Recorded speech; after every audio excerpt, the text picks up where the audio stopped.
I want to give you maybe a simple perspective here today, ladies and gentlemen. Something you can take away that will help you to be happier, to be more successful in all these domains of your life for the rest of your life. Sound good? Okay. And then you get lunch. Okay, here it is. Happiness is learned. Happiness is learned.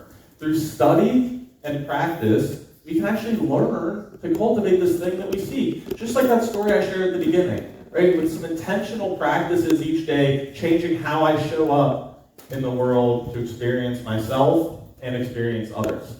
So again, no matter what your baseline is, you can learn it. So I'd say, think about like any area of your life, all right? Maybe it's like, does anyone here play an instrument? Yeah, a couple people, okay, 3 or 4. Okay, think about like a hobby. Any golfers? Golf?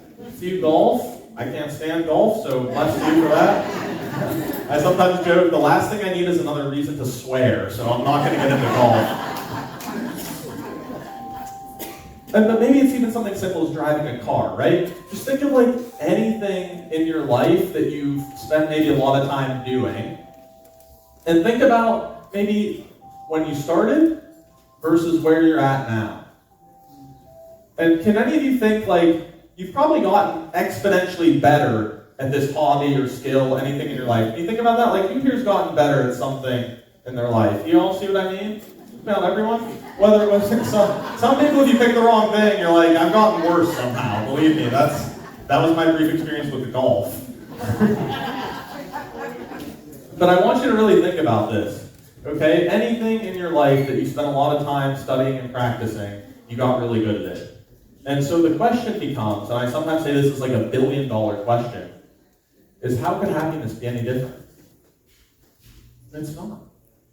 I say $1 billion question because I had the privilege of going to a seminar about 2-3 years ago with a really interesting guy. Amongst the many things he's done was write a best-selling book on money.